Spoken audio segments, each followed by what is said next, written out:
So we'll go through this.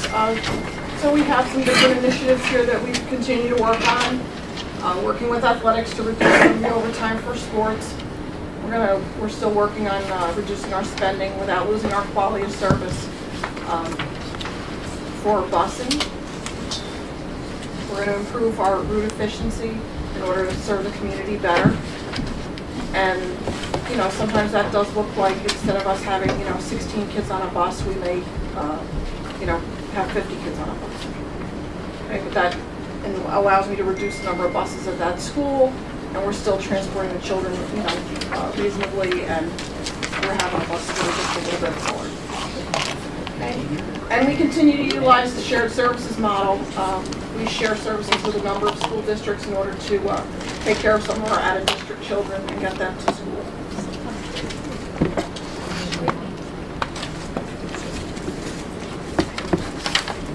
Okay, this year, all drivers will be certified in EpiPen administration. We also continue to work with them on student management strategies and conflict resolution on the bus. And they also, this year, this was new, we also train them in diabetic and seizure disorder emergencies.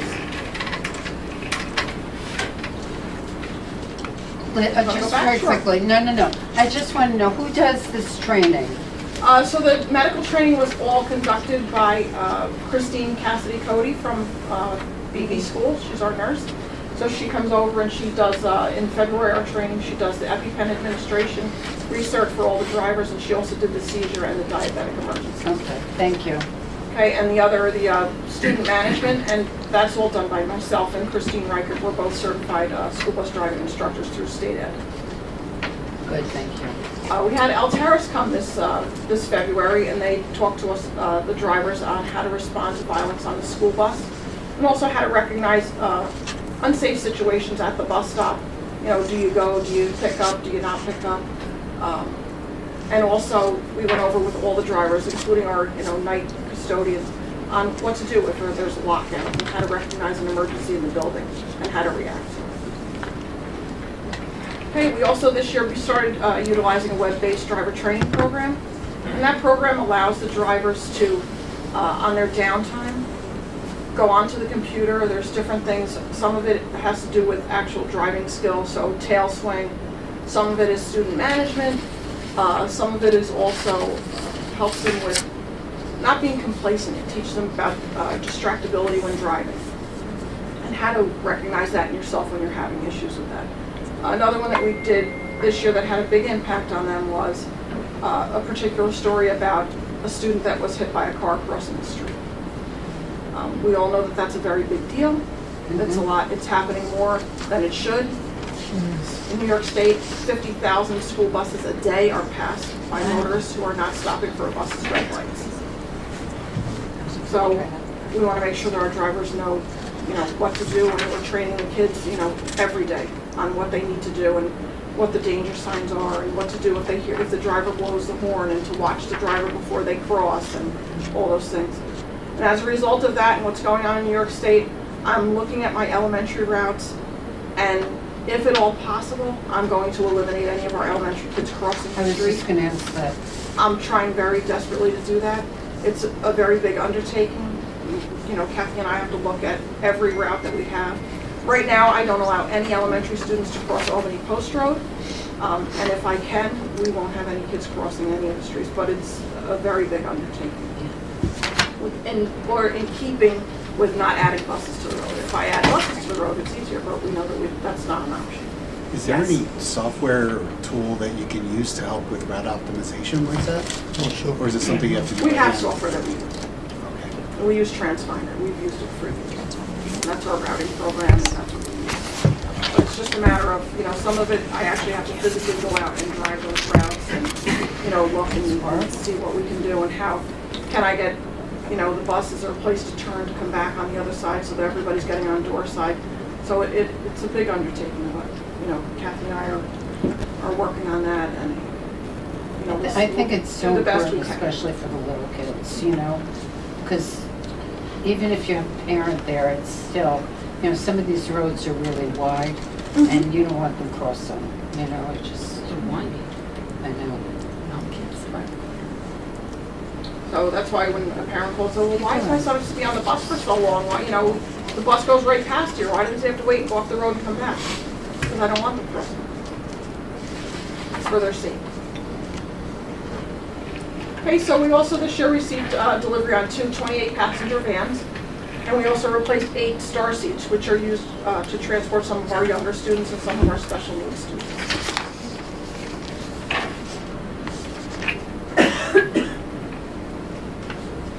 Okay, and we'll get in now to the budget itself. The first 2 lines, those are just the contract negotiated increases for CSEA. That's where that 2% is. The next line, which is the chauffeur's handicap line, there's an extra 1.8% in there due to the new program that's going to be starting at the high school. Those students during the day are going to be going to job locations. We're going to have the chauffeurs take them there, so that's where that extra 1.8% comes from. Okay. Field trips stayed the same. We didn't do any increase there. And then sports, it's just the contractual 2% increase.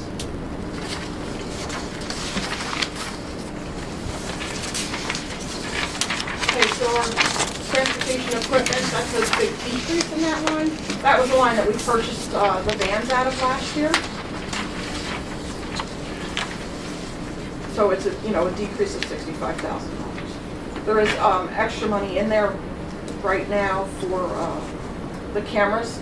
Stop arm cameras, the governor has approved for New York State. So I have talked to our provider, and so our buses will all be equipped as long as the budget goes through and everybody's in agreement. Then we will put cameras on our stop arms of our buses. We can capture the license plate of the car going by. Those numbers are then sent to the police station, whether it be state police, county police, or the Buchanan police. Good. And then those drivers are taken.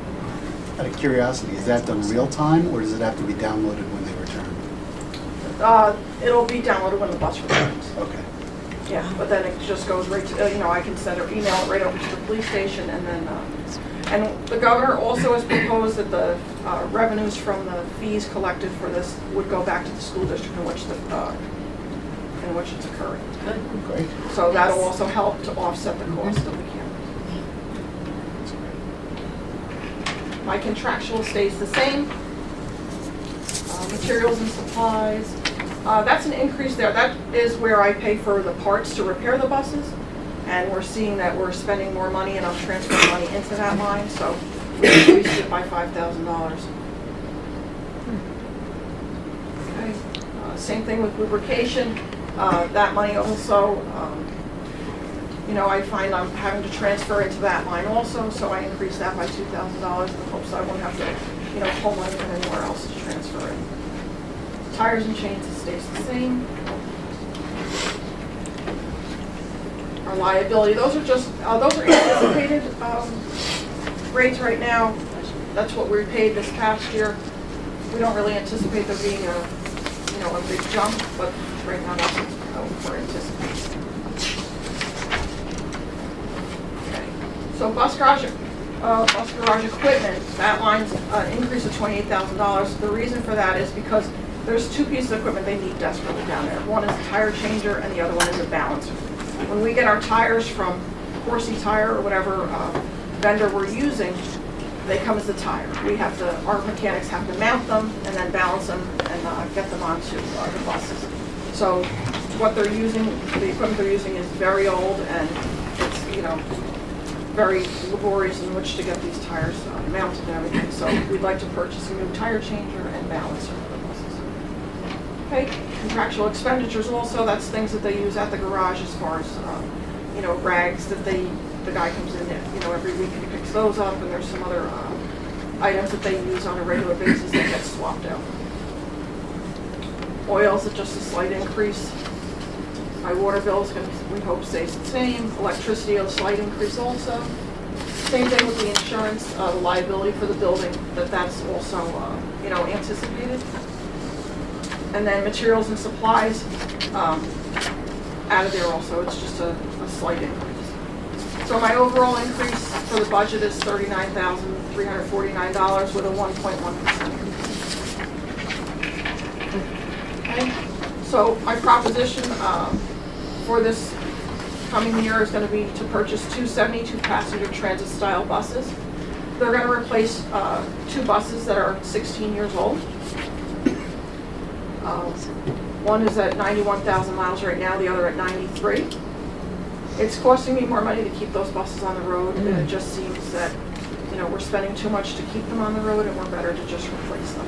And we'll just sell them on obsolete bid and get rid of them. Do the new buses come with seat belts by any chance? All buses in New York State since 1976 have had seat belts on them. We have seat belts on our buses. We have lap belts on the bus. We don't have three-point restraints. The governor has proposed that he wants to phase it in by 2025, that any buses manufactured after then, that they have the three-point belts.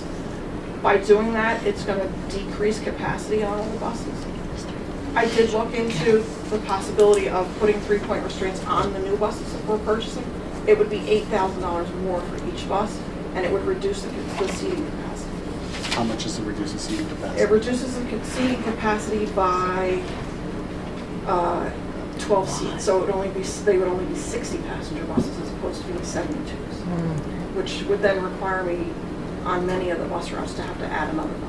So what various associations are doing is they're saying, we applaud you, Governor, we support this, the research around it is great and fine, but there will be a cost to a district, and the cost is going to be $8,000 more and less seating, which means more buses. And we are Liz's organization. I know the superintendent's group and the business officials group are going to petition them to say we're all for safety, but it's going to mean more out of pocket for taxpayers, and what incentives or what sort of state money will there be for us to do this? Just the concern I have is that, you know, these buses last how long? 10 to 15 years? I think 16. 16 years. The other two that were taken out of service are 16 years old. So if this happens where they are going to do this within the next year, we're now stuck with these two buses that don't have the three-point safety on them. You know, is They that still a have a concern? seatbelt though. Well, it's a... Well, Oh, no, everything is grandfather. Well, They but won't make I'm not us- thinking about grandfathering. I'm thinking about safety of the kids. The safety of the kids is very, it really depends. Like, there's been a lot of discussions. If there's a fire, and then you know how nervous you get. It can be even worse having them than not having them. So, yes, we all like to have it. The kids don't use it. At the end of the day, you can watch all the videos. I don't think there's 5% of the kids that use it, if all. But even still, Enrique, there's been some research that the three-point harness is not that safe for the little guys. That's what I'm saying. So it's just the way it hits them, it can actually cause more damage. Actually, if you remember the little kid, when I was starting, that was with the mom that died here, it was because he choked. They're still researching everything, and that, you know, that's a real drawback until they can, I think, figure out a little bit better. I know you're concerned because you have an older child, but the little guys, you know, it hits them the wrong way, and Something can go right over their face. no, not only over their face, but it's ended up in an accident. It's choked them. They can't get out of them easily. You know, there's a lot of pros and cons, and that's something that I think we have to consider as well. Well, we have them in the smaller buses already. Not three-point. We have, all of them have lap belts. All of them, so The only ones that have a three-point are our Suburbans. the Suburbans, okay. And do we make the kids not use the seatbelts in the Suburbans, or we have them use? In the Suburbans? Yeah. No, I'm just thinking if we're saying in the that Suburbans, it's the same law as if in a car. They're required to wear them in the Suburban. They are required to. Because that's what the law is. Right. In a school bus, right now, there's no law that says that they must wear a seatbelt. But if you have a young child, you'd have a seat designed for a child in the vans. So That's the little. The standards. You know, you wouldn't necessarily have that on a school Correct, but I bus. also can't Right. put 66 Right. star seats in. And I think that's something, as I said, you know, going forward, we just have to really discuss, and I have to feel 100% sure that that's the best decision. To make sure the state's making a decision based on safety and not reacting to various And that, situations. we know that that happens Yeah. sometimes, you know, Correct. there's pressure groups. And that's what So- the association I belong to, that's what our concern is that he's basing the decision on what happened in New Jersey, and that what happened in New Jersey was a tragedy, yes. But what happened in New Jersey, they didn't have any guidelines regulating their bus drivers that we've had in this state since the Congress crash in 1972, when the train would hit the bus, when the bus went across the tracks and hit the train, and those kids were, you know, killed and injured in that accident. And then that's when 19A was born, and that's when all the regulations for bus drivers came into effect. And so we've lived with that since 1973, right after the accident. So they didn't have that in Jersey. Now, you know, big announcement that Jersey now has, you know, they monitor their drivers, they have to have physicals, they have to have this. Well, we've been doing that. We've had that in place forever. Yeah. Yes. Okay, so I'd also like to purchase two 20-passenger single-wheel vans. Those are replacing vehicles with mileage in excess of 120,000 miles that are currently used every day. Okay, and those are actually, yeah, those are vans that are doing that. And those are vans that, you know, they're not that old, they're not 10 years old. But because the vans are traveling such distances, we have vans that are going, you know, over 100 miles a day. The mileage is real high. Okay, so the cost to replace the two vans would be $105,200.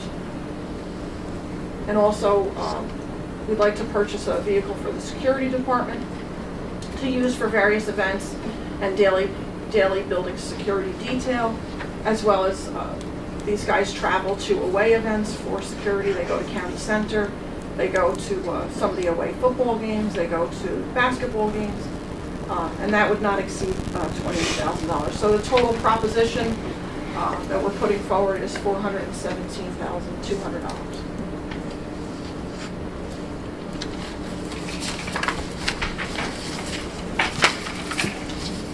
Thoughts, commentary, questions? Now, does anybody have any questions? The stop arms on the buses, the hope is to have those in place for this fall then, is that correct? Or would it take longer to do? As soon as the budget passes, I just call them and tell them that the budget is passed, and we can do an install over the summer so that they're in place for September. That's it. And it's the same company that I use, and it's a high-speed, high-definition camera that's on the outside of the bus. So it's, you know, it'll capture the light. Capture the image. Great. Liz, just a quick question about, I just remember when kids getting on different buses to go to their friend's house and stuff like that. She's, the face. When I, like what if a kid gets on, are bus drivers aware of kids? That's a big problem. Is it still a big problem? So I'm allergic to peanuts or something like that, and I get on Jane's bus. Does the bus driver know that? He's not going to. He's not going to know that, right? So it's still, That's why we try to discourage play dates, but nobody wants to do that, but me. It's a liability. It's a liability. It's, you But know, our buses are peanut free. they are peanut free. you know what I'm saying? Like a, We have signs that say they're peanut free. But that yeah, I doesn't mean can't remember everybody peanuts. You better get follows the rules. vaccinated. So it's still, I just remember when my guy was little, it was a problem Yeah, then. the drivers know who their own kids are, Right. what their allergies are. We give them a, you know, detailed Right. sheet as to what the student's allergies are and what to do in case of the allergy. That's what I But, know. I mean, like, even if like a kid who might get seizures or a kid who, you know, correct, just that anything. is the unknowns. You that- never Anything. know. Yeah, Right. absolutely. Okay. Okay. Okay, thank you.